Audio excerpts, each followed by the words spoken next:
তো তোমাদের ওয়েলকাম জানাচ্ছি আবার নতুন একটি ভিডিওটা আমরা দেখতে দেখতে ক্লাস নম্বর 7-এ পৌঁছে গেছি। তো আজকের যে আলোচ্য বিষয় খুবই ইন্টারেস্টিং হতে চলেছে, যেখানে কিন্তু আর্থকুইক এবং ভলকানোস ভূমিকম্প এবং আগ্নেয়গিরি এই দুটি বিষয় নিয়ে আজকে আলোচনা করব। তো তোমরা ছবি দেখে বুঝতেই পেরে গেছো যে আমার বলার আগেই আজকে কী নিয়ে ডিসকাশন আমি করতে চলেছি। তো যাই হোক, আমরা কিন্তু যে প্ল্যানিংটার সঙ্গে চলছি 40 ডেজের মধ্যে আমাদের টোটাল জিওগ্রাফি যে 10টা ইউনিট রয়েছে, সেই 10টা ইউনিট কিন্তু আমরা কমপ্লিট করার চেষ্টা করব। আমাদের মেন টার্গেট কী থাকবে? এসএলএসটি মাদ্রাসা 2024-এর।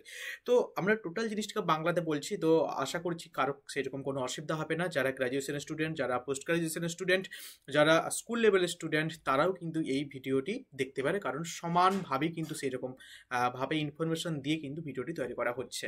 তো তার আগে বলে রাখি, যারা চ্যানেলটিকে আমাদের এখনও সাবস্ক্রাইব করেনি অবশ্যই সাবস্ক্রাইব করবেন এবং পাশে থেকে বেল আইকনে ক্লিক করে অল নোটিফিকেশন অন করে দেবেন। তো আমরা বেশি টাইম নষ্ট করব না, আমরা চলে যাব আমার একদম শর্ট ডেসক্রিপশানে, যেখানে আমার মনে হয় যে দেওয়াটা খুবই জরুরি, কারণ কার কাছে তোমরা পড়ছো এটা কিন্তু তোমাদের কাছে জানা জরুরি। তো আমি হচ্ছে Shrivas Rane, MSc in geography with BEd, trainer of remote sensing GI Shiksharthi Infotech private limited, 2 years teaching experience রয়েছে এবং founder of Matri foundations NGO. তো তোমরা আমাকে যারা আরও প্রোফাইল যারা চেক করতে চাও, তো তোমরা www.matrifoundation.in এই ওয়েবসাইট তোমরা যদি ভিজিট করো, তাহলে কিন্তু টোটাল আমাদের যে এনজিওর যে কার্যকলাপ সমস্ত কিছু তোমরা দেখতে পেয়ে যাবে। তো যদি ভালো লেগে থাকে তাহলে ওখানে অবশ্যই আমাদের সঙ্গে জয়েন করতে পারো, কাজ করতে পারো, কোনো সমস্যা নেই। নেক্সট চলো, আজকে যে টপিক আমি শুরু করতে চলেছি আর্থকুইক। তো আর্থকুইক দেখো, এখানে এটার মধ্যেই কিন্তু একটা অর্থ লুকিয়ে রয়েছে। আর্থ মানে পৃথিবী, কুইক মানে খুব তাড়াতাড়ি, মানে পৃথিবী কি তাড়াতাড়ি হবে তেমনটা নয়, মানে এমন কিছু অভ্যন্তরীণ কিছু ঘটনা ঘটবে যার কারণে পৃথিবী পৃষ্ঠের কোনো কিছু একটা মানে সমস্যা তৈরি হবে, এরকম ব্যাপারটাকে আমরা আর্থকুইক বলছি। এটা যদি আমাদের আর্থ সারফেস হয়ে থাকে, তো এই আর্থ সারফেসের নিচে আমাদের কি রয়েছে? মেন্টেল রয়েছে, সেখানে কি রয়েছে? আমাদের ম্যাগমা রয়েছে। তো এবার ব্যাপার কি হচ্ছে, আভ্যন্তরীণ, এটা টোটাল যে ভূমিকম্পের ব্যাপারটা হচ্ছে, তো টোটাল আভ্যন্তরীণ একটা জিনিস। তো যদি এই ভূ অভ্যন্তরের নিচে, এটা আমাদের কি তোমার ভূ অভ্যন্তর, এই ভূ অভ্যন্তরের নিচে যদি কোনো কারণে কোনো শক্তি কাজ শুরু হয়ে যায়, মানে কোনো কিছু একটা শক্তি বেরিয়ে গেল, মানে শক্তি একটা তৈরি হয়ে গেল, এর কারণে এই যে ভূপৃষ্ঠ, এই ভূপৃষ্ঠের যদি কোনো কারণে পরিবর্তন হয়, তখন তাকে আমরা ভূমিকম্প বলছি। যদি ভূপৃষ্ঠ যদি কোনো কারণে হেলে যায়, যদি ওই ভূপৃষ্ঠ কোনো কারণে যদি ক্ষতিগ্রস্ত হয়, তখন সেটাকে আমরা ভূমিকম্প বলছি। আভ্যন্তরীণ শক্তির কারণে সেটাকে আমরা ভূমিকম্প বলছি। তো ভূমিকম্পে দুটো জিনিস খুবই ইম্পর্টেন্ট বিষয়, একটা হচ্ছে কি ফোকাস, আর একটা কি ইপিসেন্টার। তুমি ফোকাস এবং এপিসেন্টার জিনিসটা কি দেখো, যেই জায়গাটাতে ভূমিকম্প হচ্ছে, যেখানে ভূমিকম্প সৃষ্টি হচ্ছে, আমাদের ভূ অভ্যন্তরের ভেতরে যেই জায়গাটাতে ভূমিকম্প সৃষ্টি হচ্ছে, আমরা সেই অংশটাকে বলছি কি ফোকাস। এই যে দেখো, এটা যে ফোকাস আমাদের, এটা কি ম্যাগমা স্তর, তার উপরে এটা আমাদের শিলাস্তর রয়েছে এটা। তো এখানে যে ভূমিকম্পটা সৃষ্টি হচ্ছে, এটাকে আমরা কি বলছি? ফোকাস, যেখানে ভূমিকম্প সৃষ্টি হচ্ছে। এবং ভূমিকম্প সৃষ্টি হওয়ার পরে এই যে ওয়েভগুলো, এই যেগুলো দেখতে পাচ্ছি, এগুলো ওয়েভ, এই ওয়েভগুলো গিয়ে যেখানে ভূপৃষ্ঠের যে স্থানে প্রথমে হিট করছে, সেই হিট করার স্থানটাকে আমরা কি বলছি? ইপিসেন্টার। ঠিক আছে, তো ফোকাস মানে হচ্ছে ভূমিকম্পের কেন্দ্র বলছি, আর ইপিসেন্টার মানে যেটা আমরা কি বলছি? ভূমিকম্পের উপকেন্দ্র। এই যে ভূমিকম্পের কেন্দ্র এবং উপকেন্দ্র যেটা কথা বললাম, এই ভূমিকম্পের কেন্দ্রের এই যে ফোকাস যেটা রয়েছে না, এই ফোকাস রয়েছে না, এই ফোকাসের কিছু গুরুত্বপূর্ণ তথ্যগুলো রয়েছে, মানে কতগুলো টার্মিনোলজি রয়েছে এখানে, মানে কোথায় কত কিমি দূরে ভূপৃষ্ঠ থেকে মানে ভূমিকম্পের কেন্দ্রটা হওয়া উচিত, কতটা হবে, এরকম একটা ব্যাপার। তো মোটামুটিভাবে 700 কিমিতে ভূপৃষ্ঠ থেকে 700 কিমি গভীরতা পর্যন্ত তোমার এই ভূমিকম্পের কেন্দ্রটা আমরা লক্ষ্য করতে পারি। ঠিক আছে, এই 700 কিমির মধ্যে কিন্তু ভূমিকম্পের কেন্দ্রটা তৈরি হয় আর কি। তো এই ফোকাসটাকে আমরা 3টে ভাগে ভাগ করে নিই চলো। একটা হচ্ছে তোমার কি শ্যালো ফোকাস, একটা হচ্ছে তোমার ইন্টারমিডিয়েট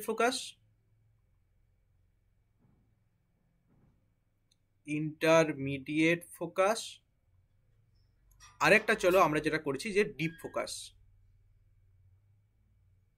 তো দেখো, এই যে শ্যালো ফোকাস যেটা রয়েছে না, এটা যদি ভূমিকম্পের কেন্দ্র থেকে, ভূমিকম্পের ভূপৃষ্ঠ থেকে, এই ভূপৃষ্ঠের এই অংশ থেকে যদি 70 কিমি বা 70 কিমির কম গভীরতায় যদি তোমার কেন্দ্রটা সৃষ্টি হয়, মানে ফোকাসটা সৃষ্টি, ধরো এই জায়গাটাতে, এটা হচ্ছে 70 কিমি, লালটা নিয়ে দাঁড়াও, এটা আছে আমার 70 কিমি বা 70 কিমির কম তৈরি হলে সেটাকে আমরা কি বলছি? শ্যালো ফোকাস, 70 কিমি।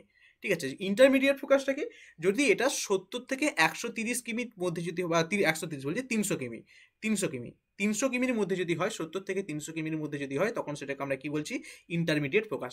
অর্থাৎ ফোকাসটা মানে কেন্দ্রটা, ভূমিকম্পের কেন্দ্রটা ভূপৃষ্ঠ থেকে যদি 70 কিমি বা 70 কিমির কম হয়, তখন সেটাকে আমরা শ্যালো ফোকাস বলছি। যদি তোমার ভূমিকম্পের কেন্দ্রটা ভূপৃষ্ঠ থেকে 300 কিমির মধ্যে হয়, বা 70 থেকে 300 কিমির মধ্যে হয়, তখন তাকে আমরা বলছি ইন্টারমিডিয়েট ফোকাস। ঠিক আছে, এটা হচ্ছে আমার কত, 70 থেকে 300 কিমি। এবং ডিপ ফোকাস যেটা রয়েছে, সেটা 300 কিমির নিচে যদি হয়, 300 কিমির পরবর্তী স্থানে যেখানে তৈরি হবে, তখন সেটাকে আমরা কি বলছি, ডিপ ফোকাস। ফোকাস এবং এপিসেন্টার আশা করছি তোমাদের বোঝা গেছে এইটুকু জিনিসটা। ঠিক আছে, তো দেখো আরেকটা ব্যাপার তোমাদের এখানে বলে দিই, যে ভূমিকম্প যেখানে যে কেন্দ্র, এটা তো কেন্দ্র, এই অংশটা কেন্দ্র, এই অংশটা কেন্দ্র, তো এইখানে যে ভূমিকম্পটা তৈরি হলো, ঠিক আছে, এই ভূমিকম্পের কি করে, এইভাবে তোমার তরঙ্গের আকারে প্রথম হিট করবে। তরঙ্গের আকারে হিট করার পর, ঠিক আছে, এখানে যে কি কোন কোন তরঙ্গ থাকবে, পি, এস আর এল, এই তিনটি তরঙ্গ কিন্তু থাকবে। প্রথম যে তরঙ্গ হিট করবে সেটা পি তরঙ্গ অথবা প্রাইমারি ওয়েভ।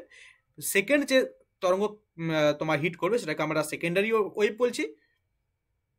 এবং শেষ যে তরঙ্গ হিট করবে, সেটাকে আমরা কি বলছি, সারফেস তরঙ্গ, বা আমরা লাভ তরঙ্গ বা রেলে তরঙ্গ ইত্যাদি নামে অভিহিত করে থাকি। তো এই যে তিনটে তরঙ্গ, এই তিনটে তরঙ্গের মধ্যেই যে তোমার এল তরঙ্গ বা সারফেস তরঙ্গ যেটা রয়েছে না, এর কিন্তু সর্বাধিক যেটা রয়েছে, এই এল তরঙ্গ তোমার একদম ভূকেন্দ্রে এসে যখন হিট করবে, তখন চারদিকে কিন্তু তোমার ফেটে যাবে, বেশি ধ্বংস সাধনটা হয়ে থাকে, এইরকম একটা ব্যাপার। তো পিএস আর এল তরঙ্গের হচ্ছে এই একটা কন্ডিশন। আরেকটা ব্যাপার যেটা দেখবে, প্রথমবারে একবার ভূমিকম্প হয়, তারপরেই আবার একবার দুবার ভূমিকম্প হয়। মানে একবার যখন হিট করলো না, একবার হিট করলো, একটা হচ্ছে তোমার তরঙ্গ এসে হিট করলো, তার কিছুটা সময় পরে আবার একটা তরঙ্গ এসে পড়লো, তার কিছুটা সময় পরে হচ্ছে আর একটা তরঙ্গ এসে পড়লো। তো এল তরঙ্গ কিন্তু সর্বাধিক। তার জন্য কিন্তু একবার যে তোমার কেঁপে রয়ে গেল তেমন ব্যাপারটা নয়, যখনই ভূমিকম্প হয় প্রায় কয়েকবার পর্যন্ত কিন্তু তোমার কাঁপতে থাকে। ঠিক আছে, মানে প্রথম একবার কাঁপলো, আবার কয়েক সেকেন্ড পর আবার একবার কাঁপলো, আবার কয়েক সেকেন্ড পর আবার একবার কাঁপলো, তো জিনিসটা কিন্তু এইরকম হয়। ঠিক আছে, তো এই যে ভূমিকম্পের এত কিছু আমি কথা বলে দিলাম, তো এই ভূমিকম্প জিনিসটা আজকে আমরা বলে দিচ্ছি যে ভূমিকম্প হয়ে গেছে, এখানে হয়েছে, এত মাত্রায় ভূমিকম্প হয়েছে, এই গ্রাফ আমরা দেখতে পেয়ে যাচ্ছি, অনেক কিছু ব্যাপার। তো এটা তৈরি করার জন্য তো কিছুটা দরকার, যে ভূমিকম্প মাপছি আমরা কিসে। ঠিক আছে, তার জন্য একটা মাপক যন্ত্র আমাদের দরকার, সে মাপক যন্ত্রটাই আমাদের কি, সেটা কিন্তু আমাদের দরকার, জানা দরকার। দেখো এখানে দুটো কনসেপ্ট, সিমিলার কনসেপ্ট রয়েছে, একটু মানে উল্টে যেতে পারে, তার জন্য একবার ভালো করে মনে রাখার চেষ্টা করো। ঠিক আছে, এখানে দুটো কনসেপ্ট রয়েছে, একটা কনসেপ্ট হচ্ছে কি সিসমোগ্রাফ, একটা হচ্ছে কি সিসমোগ্রাম। তো এই যে দুটো কনসেপ্ট রয়েছে, এই দুটো কনসেপ্ট জিনিস কি, দেখো সিসমোগ্রাম এবং গ্রাফ, ঠিক আছে, আমরা আমাদের কোন জায়গায় ভুল হয়েছে আমি বলছি, তা আগে প্রথমে সংজ্ঞাটা বলে দিচ্ছি। চলো, সিসমোগ্রাফটা কি বলতো, সিসমোগ্রাফ হচ্ছে এই জিনিসটা, এই যে যন্ত্র যেটা দেখতে পাচ্ছ, এই যন্ত্র একটা দেখতে পাচ্ছ, এই যন্ত্রকে আমরা কি বলছি, সিসমোগ্রাফ। যে যন্ত্রের সাহায্যে এই গ্রাফ পেপারে হচ্ছে একটা চিত্র অঙ্কন করা হচ্ছে, সেটাকে আমরা কি বলছি, সিসমোগ্রাফ। সিসমোগ্রামটা কি, সিসমোগ্রাম হচ্ছে জাস্ট এই পজিশনটা সিসমোগ্রাম, এই পজিশনে সিসমোগ্রাম। এই গ্রাফ যন্ত্রের, সিসমোগ্রাফ যন্ত্রের সাহায্যে যখন হচ্ছে কি করা হচ্ছে, তোমার একটা কাগজের উপরে ভূমিকম্প কেমন হচ্ছে তার মাত্রাটা তোমার এর মতো করে ওয়েভ হিসাবে তোমার যখন পরপর আঁকা হচ্ছে, তখন সেটাকে আমরা সিসমোগ্রাম বলছি। বোঝা গেছে জিনিসটা, সিসমোগ্রাম এবং সিসমোগ্রাফ কি, সিসমোগ্রাফ যেটার অর্থ সেটা হচ্ছে ভূমিকম্প পরিমাপক যন্ত্র। ঠিক আছে, ভূমিকম্প পরিমাপক যন্ত্র, আর সিসমোগ্রাম জিনিসটা কি বলতো, সিসমোগ্রামটা হচ্ছে ভূমিকম্প পরিলেখ। ঠিক আছে, এবার তোমাদের আশা করছি বুঝতে পারবে, ভূমিকম্প পরিলেখ। কোথায় ভুল হয় দেখো, আমরা কি জানি, হ্যাঁ গ্রাফ রয়েছে, গ্রাফ মানে কি রয়েছে, গ্রাফ মানে একটা গ্রাফ পেপারের উপরে ছবি আঁকা থাকবে, এরকম আমরা মানে ভেবে নিই, তো ব্যাপারটা কিন্তু আলাদা। গ্রাফ এখানে হচ্ছে একটা যন্ত্র, সিসমোগ্রাফ মানে হচ্ছে একটা যন্ত্র, ভূমিকম্প পরিমাপক যন্ত্র, আর গ্রাম মানে হচ্ছে একটা পরিলেখ। অর্থাৎ এই যে ছবিটা তোমরা দেখতে পাচ্ছ, এই যন্ত্রটা কি করছে, এখানে যে ছবি আঁকছে, এই ছবিটাকে আমরা কি বলছি, তোমার ভূমিকম্প পরিলেখ বা সিসমোগ্রাম। তুমি দেখো এখানে প্রথমে পি তরঙ্গ হিট করলো, তারপর এস তরঙ্গ হিট করলো, তারপর যখন সারফেস তরঙ্গ হিট করলো তখন কিন্তু সেই সারফেস তরঙ্গের তরঙ্গ তাই এতটাই বেশি হয়েছে, এটা কিন্তু আমাদের ক্ষতি সাধন করে থাকে পি আর এস এর তুলনায়। তো এই হচ্ছে ব্যাপার। নেক্সট যদি আমরা দেখি যে এই যে ভূমিকম্প তো আমরা বলে দিলাম, এবং আমরা এটাও বলছি যে ভূমিকম্পের একটা মাত্রা রয়েছে। আমরা বলি না যে আজকে এখানে ভূমিকম্প হয়েছে, যে ভূমিকম্পের মাত্রা তোমার 5 রিক্টার স্কেলে রয়েছে, 6.5 রিক্টার স্কেলে রয়েছে। তো এই যে ব্যাপারগুলো, জিনিসটা কি, ঠিক আছে। তো ইনি হচ্ছে যার ছবি তোমরা দেখতে পাচ্ছ, ইনি হচ্ছে রিক্টার, ঠিক আছে। ইনি হচ্ছে তোমার রিক্টার 1935 খ্রিস্টাব্দে তোমার ক্যালিফোর্নিয়া ইনস্টিটিউট অফ টেকনোলজিতে চার্লস রিক্টার ভূমিকম্পের তীব্রতা মাপার জন্য একটা গাণিতিক সূত্র প্রকাশ করেন। তো গাণিতিক সূত্র তোমরা জেনে নাও, গাণিতিক সূত্রের দিকে আমরা লক্ষ্য করবো না, আমরা কিন্তু এই জিনিসগুলো লক্ষ্য করবো যেগুলো ইম্পর্টেন্ট রয়েছে। জাস্ট গাণিতিক সূত্রটা তোমরা একটু মনে রাখবে। গাণিতিক সূত্রটা কি রয়েছে, m = log 10 kt, ঠিক আছে। এটা হচ্ছে সূত্র। এম হচ্ছে কি ম্যাগনিটিউড,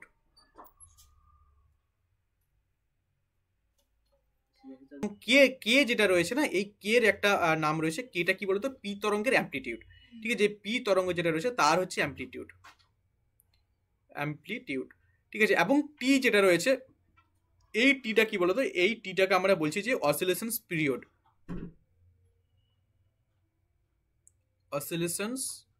পিরিয়ড। তো এতটাই তোমরা এখানে জানো, ঠিক আছে। আরেক কিছু সেরকম আমার মনে হয় জানার দরকার আছে বলে।